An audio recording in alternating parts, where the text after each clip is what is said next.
All right. Hello, everybody.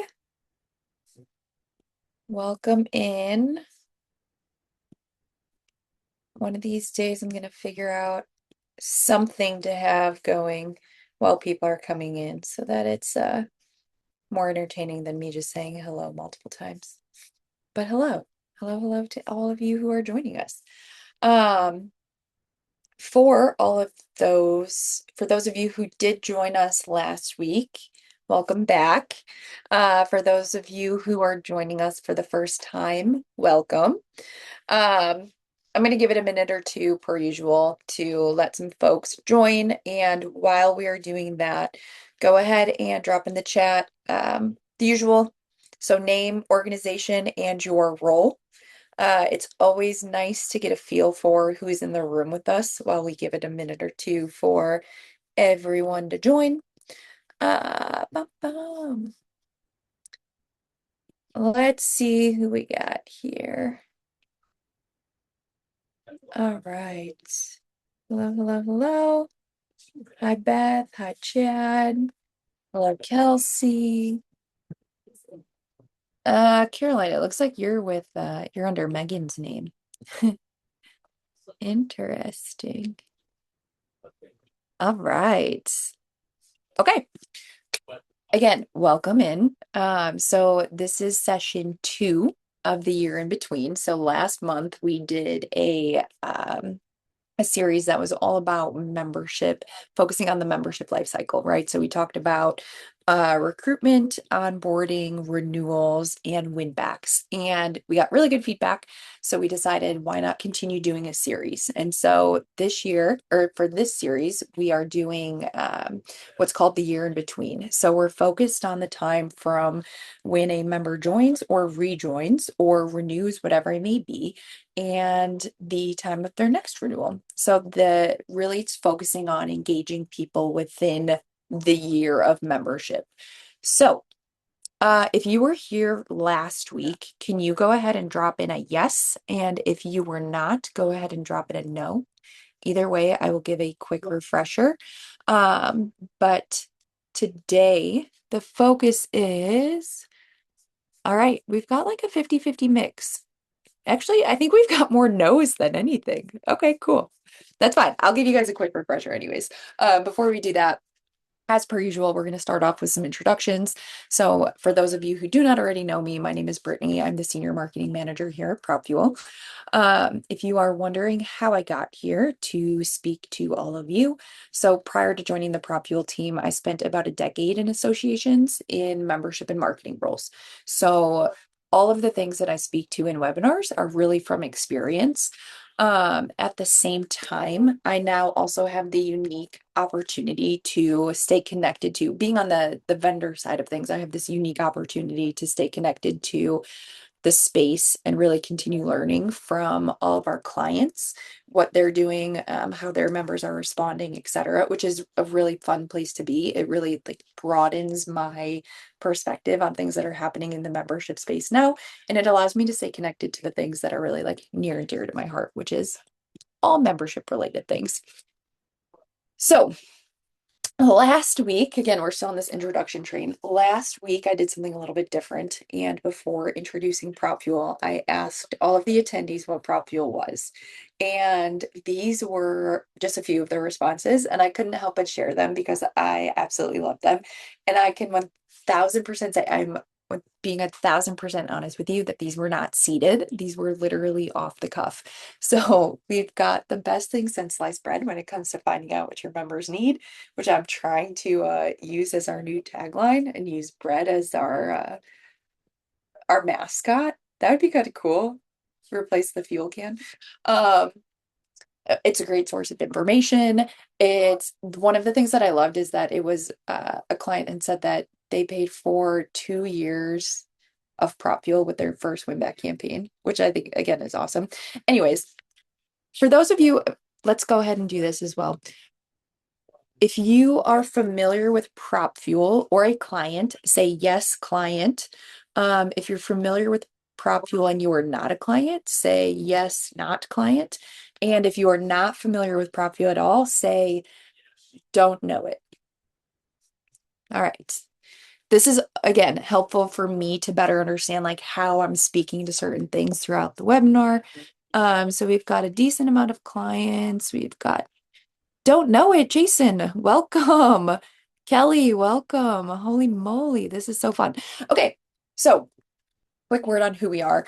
PropFuel is a member insights and engagement platform, and it is built specifically for associations, both professional and trade associations. The big idea here is what if you knew what every member wanted and what to do next with that information, right? So that is the question that we build the platform to answer. So you ask a question, you capture what members tell you, and then you act on that with personalized follow-up. And this all happens automatically, right? Except for when like a manual follow-up needs to happen, which is also notified, your team gets notified through the system. So instead of sending communications and getting nothing back, you're actually hearing from your members. And then you're responding based off of what they told you, right? So that's really the thread that we're working off of when we're talking about like conversational engagement and how we engage with members this year. All right. From here, okay. If you were here last week, and it sounds like actually a decent amount of you were not, but if you were here last week, I shared that we had added something new to PropFuel. So I want to touch on it briefly again. For those of you who are new here specifically, but also as a quick refresher for those of you who heard about it last week, because it's pretty big. And in order to introduce it this time, I want to share a real story that came from a client. So one of our association clients was growing, or so they thought, because new members were coming in every single month and those numbers were increasing. But the issue here was that the total membership number was staying flat. So people were quietly like leaking out of the back. And the membership director, naturally, when you see new member growth, but your membership number in total stays flat, the board is typically going to ask questions. And at this point, this specific membership director could not tell the board why. They just knew that something was leaking. There was a leak somewhere, haven't been able to figure it out yet. One day she logs into PropFuel and it's flagged using this new addition that we have to the system. So this is called Signals. So 434 members were leaving for the exact same reason. And that reason is that they retired. And this data didn't come from a survey, it didn't come from something entirely new. It was literally an answer that has been sitting in their own campaign data the whole time, and they just hadn't had time to dig it out. So takes this information to the board, launches a retiree tier, turns that information into dollars, and that's it. So this is, we'll go back to that actually. This is what Membership AI does. So this is a new addition to the PropFuel suite, right? And this is essentially how it happens, right? The real problem that this was built to solve is that like membership teams are small. I've been on a team of 3. I've been a team of 1 doing membership and marketing. I've been on a team of 6. It doesn't really matter the size, like you're doing the work of a whole department. You're collecting data, you're reading it, you're building out the audiences, you're writing the copy, you're running the campaigns. And the problem isn't always that you don't know what to do, it's that you don't have the capacity to do it. And the way that Membership AI is built to help is that we've got 3 different sections here, right? So we've got Signals, which you can look at as your data analyst. Then we've got Segments, which is essentially like your membership coordinator. So this helps identify the people and the groups of people that you want to talk with. And then last but definitely not least, we've got this new AI campaign builder, which is also awesome. So basically like Signals identifies the patterns that are showing up in your data. Segments puts them into different groups instead of having to build your own filter logic. And then the AI campaign builder builds the campaign specific to those segments. My membership like core is obsessed with this because when I was in my membership roles and didn't have the time to do all of these things, it just didn't get done. And so now you have something that's working in the background and doing all this for you, and I love it. And again, this is essentially what the membership director had seen was like, hey, up here, We've got 405 people in this signal that are telling you this thing that you could do something with. And once you open it up, it says like, hey, these 405 people have told you that their membership lapsed because they're retiring. There's probably something you can do with that. So that was that's a quick rundown of membership AI. For clients, if you are not familiar with this yet and you're still interested in learning about it, we are hosting a workshop on August 4th. So I'm going to have Alejandra go ahead and drop that link to register in the chat. Everyone else, there's so much more to this. Go ahead and send me a message if you're interested in walking through this a little bit more and seeing like the deeper breakdown of it. And I'm happy to set up a time to walk through it all. I'm going to go ahead and put my email in the chat. You guys can email me at any time for anything at all. And now I'm going to go ahead and get back to the core of this. So, as promised, a quick recap for anyone who missed session 1, or anyone who just kind of wants the through line here. So, session 1 was about data. We are starting with our favorite thing, a simple question, right? Do you know who's in the room? Do we know who we're talking to? Can we talk to these people? We talked a little bit about how members don't really leave over price. They say that it's cost or that it's too expensive, but that really translates into a value problem, right? And that value gap can actually be traced back to a data gap. So the fix was data. So asking one small thing at a time to make sure you're talking to the right person, you have the right contact information, you have the right goals that they're working toward, etc. Now we are focused on, now that we have the data, the question is, what do we do? What do we do next to continue the conversation? So you've started this conversation, and how do we keep it going?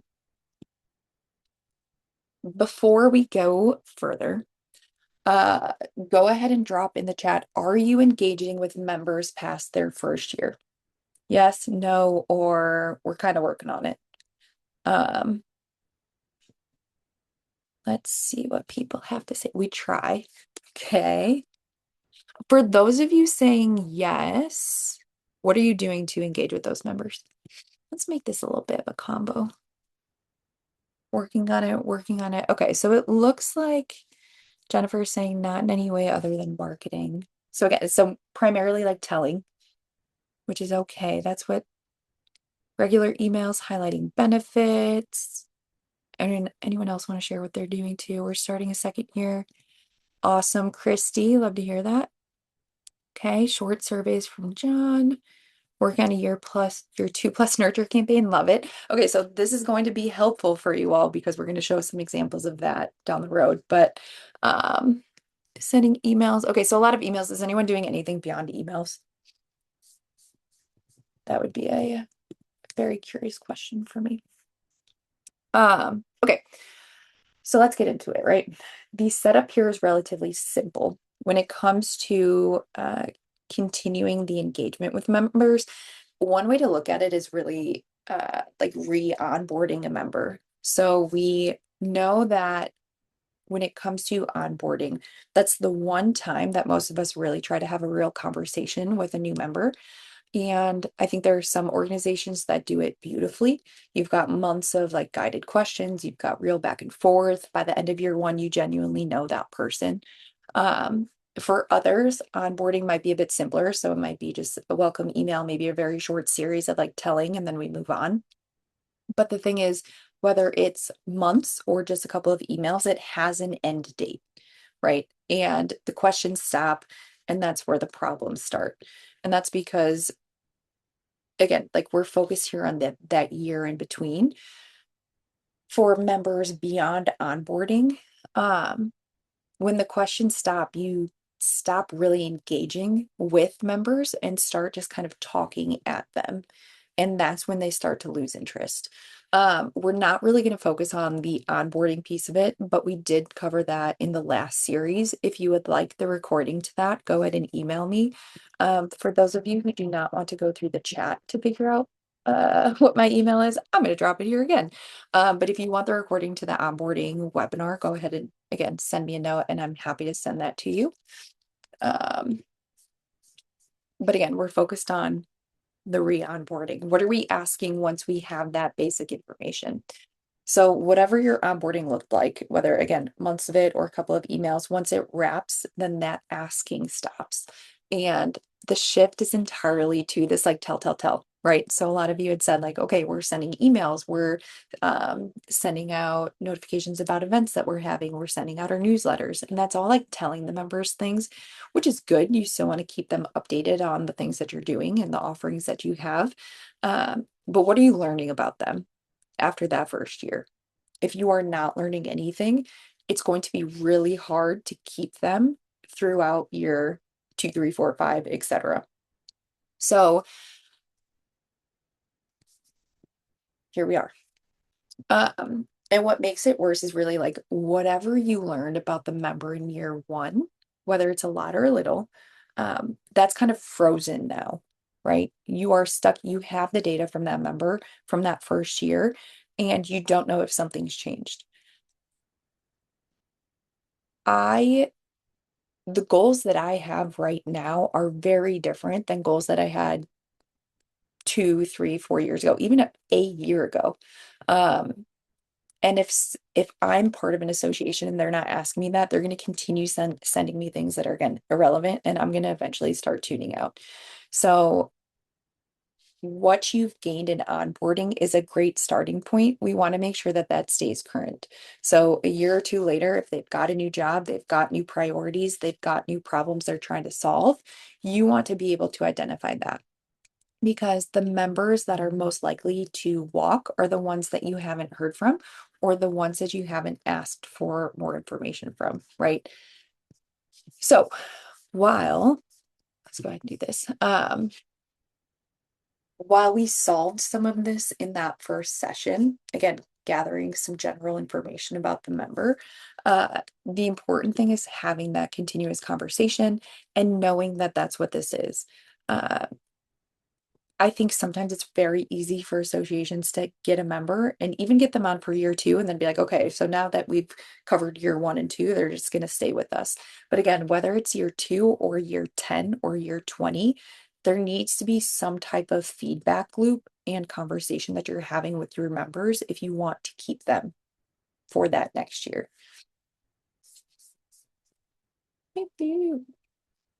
So with this, we're going to sit back and reframe engagement for just a second, because oftentimes I think we're actually measuring the wrong thing. So we count what we send. So we send 200 emails. We ran 12 campaigns. And because we're doing that, we're doing member engagement. But if you really sit back and think about it, that's really just output. So that is talking at your members, and real engagement is having that two-way conversation. So it means it has to include what comes back. And my favorite part is, did you do something with that information? So the fix for this like silent stretch between the renewal and the next renewal isn't send more, tell more. It's to never stop asking, right? To never stop collecting that information, to keep that conversation going beyond year 1. So year 2 questions are going to be a little bit different than onboarding. And that's why we're calling this more of like a re-onboarding, so to speak. Onboarding is going to ask like, are you finding your footing? How do we get you set up? How do we start off on the right foot in general? What information can we gather from you now so that we can make this next year relevant for you? So then year 2 and beyond is going to ask something a little bit more grown up, right? So you've been here for a while. Is this still working for you? Are you still seeing value in what we're offering you, or does that need to change? Have your goals changed? Are you actually getting value and using the benefits that we have, or are they just kind of sit there? So it's a very similar rhythm, but you're going to have different questions here. These are a few questions that you can start with, right? So, and I'm going to show you a couple of examples of how clients are doing this today and getting feedback. But these are things that you can start considering as you are, again, extending that conversation. and you're thinking about asking these to, again, an established member, which would be beyond that onboarding piece. So, has what you need from us changed? Are you aware of and using the benefits that you're paying for? We love that. What matters to you now? Are you still focused on your career? If you can, the really valuable piece of this is if you can pull data from that onboarding. Hey, you told us when you joined that you were focused on your career. Is that still accurate? Yes, no. Direct them to other pieces, right? Any data that you can pull that you have from them already is going to show them that you are listening to them and that you understand them, and that is going to catch their attention, right? So notice that a lot of these two are going to be things that are spread out over time. It's not just one long survey. You can collect this information in an annual survey. And I think, kind of getting off topic here a little bit, how many of you guys are doing annual surveys or biannual, whatever it may be? Go ahead and drop in the chat what you're doing for feedback. We are, okay, so a lot of you, occasional. How many of you do something with those surveys?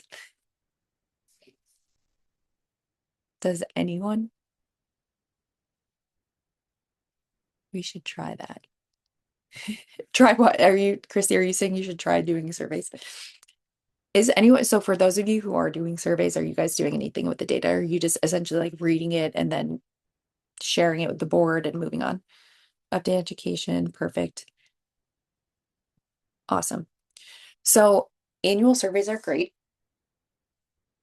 The thing about annual surveys, and again, I'm speaking from experiences, typically what happens is we'll send out the survey. It'll be open for about 2 or 3 months. So the member that responds month one waits 2 or 3 months for the survey to close. So now their feedback has been sitting there for about 2 months, we'll say. And then you guys take time to read the data, analyze it, share it with the board, get things approved, et cetera, et cetera. By the time, if you do anything with the data that you're getting from the survey, it's taking at least a year. If I am wrong there, please go ahead and drop in the chat. Like we actually move significantly faster than that. That would be awesome. But realistically, the data that you're getting back from that, it just kind of sits for a little bit because it has to go through this approval process. It has to go through this data analysis, and then you have to build the things that come from it. So what if instead of doing these annual surveys, what if you start asking members if they're using the things that exist now and you start using that data in real time? That is essentially what we're doing when we're building in these questions throughout year 2 and beyond. All right. So now the bread and butter of this, right? So we're going to show you what this looks like in practice. This is a professional association. They have a 10-step conversation, so like a 10 series check-in, that is just for members past their first year. And it's checking everything ranging from why they stay, whether their needs have changed, whether the communication still fits, whether they want something new out of the association, if they want to volunteer, etc. So it is this continuous conversation rather than the series of like tell. Now, this first question is, again, what is keeping you coming back? And if this is all data that the association gets that they can feed to leadership, the board, whoever needs it, they can also use this as a point of 42% of our members are coming back for CLE and learning resources. We should invest our time in this. 37 are here for the community. How can we continue to build that out if this is where majority of our members are seeing value? 1% is coming for getting a job. Are we spending a lot of time on this thing that only 1% of our members are that interested in? If so, we should probably shift that elsewhere. Or again, if this is a big focus for the association, great, but you're finding out that nobody's even using it. So what can you change? What feedback can you get from your members in order to make this a bigger thing for them? Step 2 talks about, okay, have your goals changed, etc. If so, they're directed to, okay, so here's some information on the things that we have that can support you as things change. Step 3, we're going on to, is our communication still a fit, right? 80% said yes, keep it coming. And the 18% that said that they wanted to update their preferences, they were able to do it right there. This ties back to what we talked about in that first session of like, are we still communicating in the way that they want, in the manner that is useful to them? Update it as you go. One of the last emails here is the NPS score, right? So Net Promoter Score. This is gauging, this is helping with that renewal question, right? So you're getting an idea of how content someone, how happy someone is with their current membership. This allows the association to identify any of the detractors and figure out how they can better support them before they ask for the renewal, right? So the cool thing on the back end here is, again, you can do workflows where you redirect to another question, you flag a member. If anyone is under 7, or say somebody or greater than 7, if somebody's like a 0 or a 1, you can notify a membership person so that they contact them, like notify a staff member so that they contact these people who are saying like, I would absolutely not recommend this to somebody, and then you can figure out why. And ideally, solve a problem before the problem exists. So this is a new example. So this is another professional association. It is the clearest proof of something we all suspect but rarely measure. Oftentimes there are members who really love you, and oftentimes they still have no idea what they're paying for. And if you look at, like, this is literally proof. This is the win back campaign that we talked about 3 sessions ago, right? Where it was people who didn't even know their membership lapsed. This is asking people, do we want to make sure you're getting the most out of your membership? Do you even know what's included here? Do you know what is available to you? Almost 80% of the members said, actually, I would love a quick refresher. So this allowed this association to then say, okay, cool, like here are all the things that you can use. They could also send a follow-up question that says like, here are the things that are included. What's most important to you, or what are you most interested in learning about, right? From here, again, you're catering that experience to the member, you're making things relevant, and you're making sure that the individuals are getting what they're looking for so that the renewal comes easier. One of the other things that this starts out with, do you have any questions for our membership team? So I actually really love this as the first question, because you're basically saying, so somebody, I'll show you here.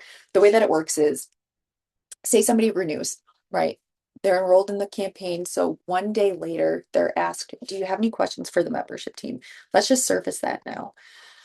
If they say yes, it seems like a small percentage, but this is really a great opportunity for you to get feedback from your members, whether it be a question or feedback.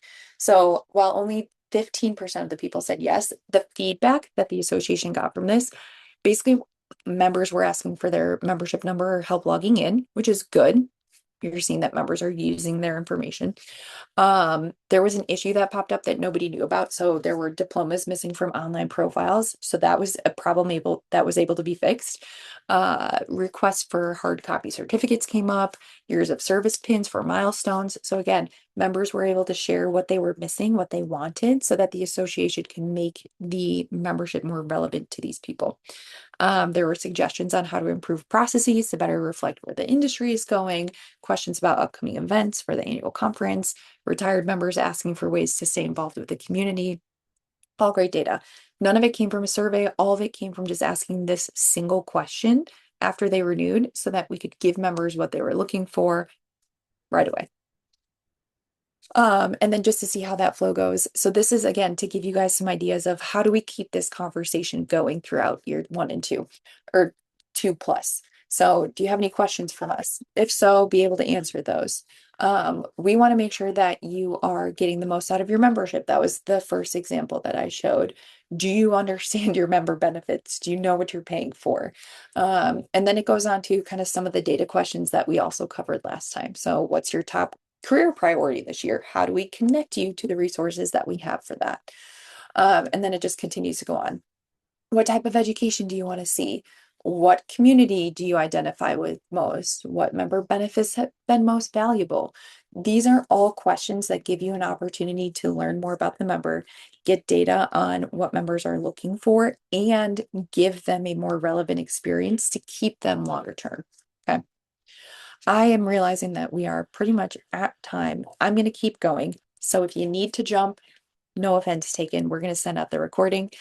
This last example is a trade association. As I'm going through this, whatever questions you have, go ahead and drop those in the chat. We'll go ahead and address those as they come. And in the meantime, I'm going to go through this trade association example. So this also works when a member isn't just a person and when it's an organization. So this is a national community college association with institutional memberships. This campaign specifically is like 13 different steps, but oops, let me go back here.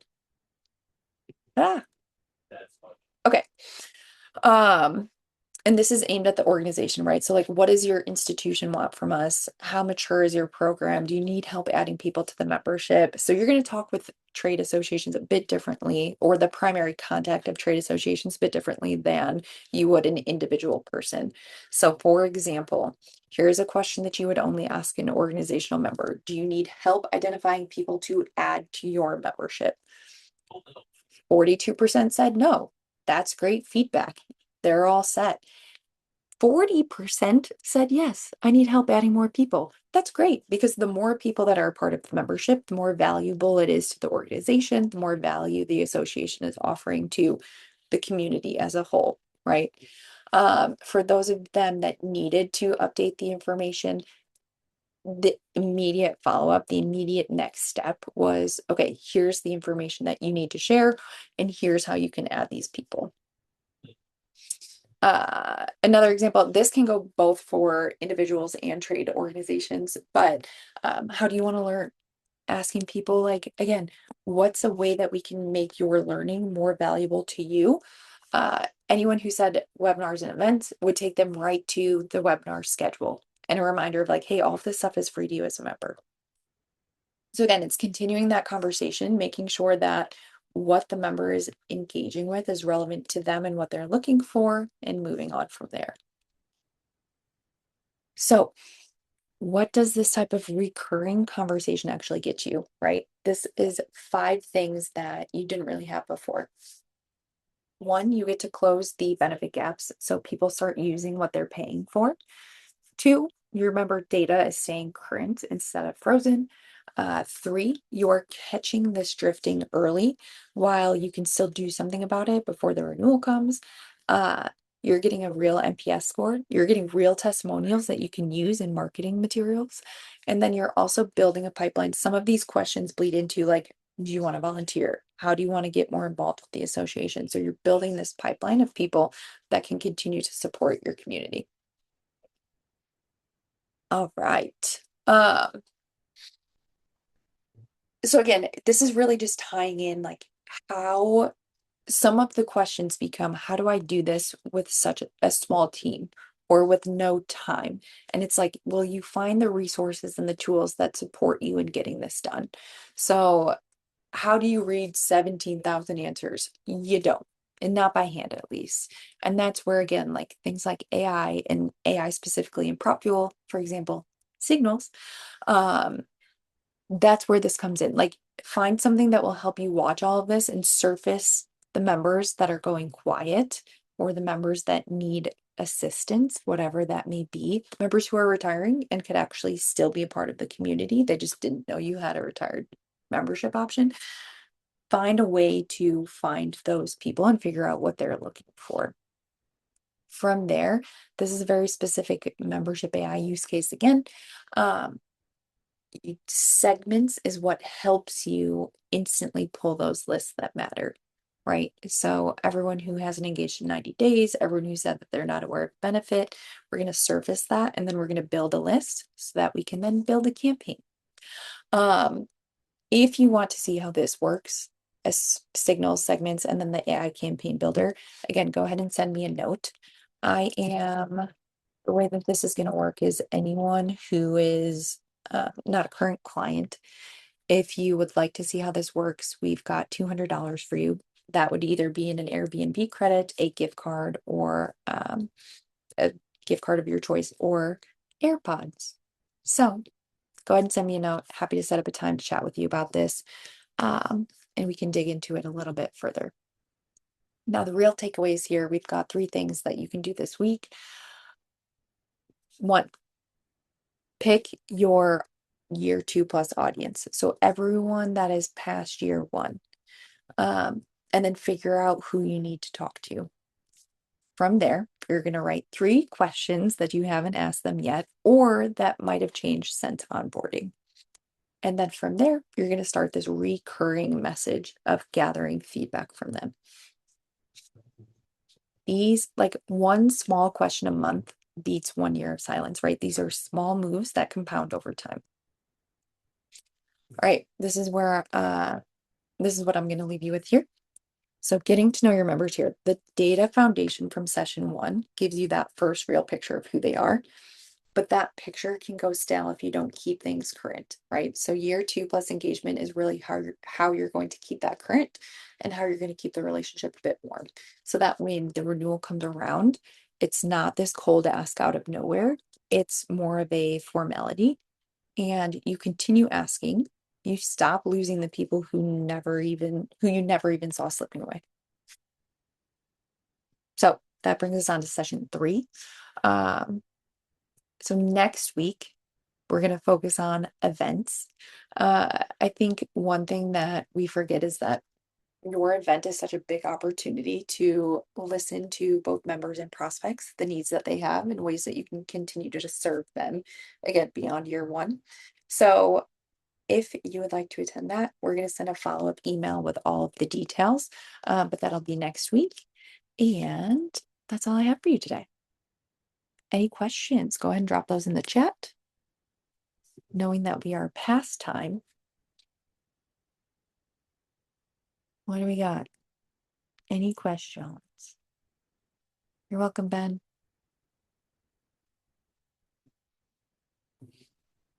Quiet group today, huh?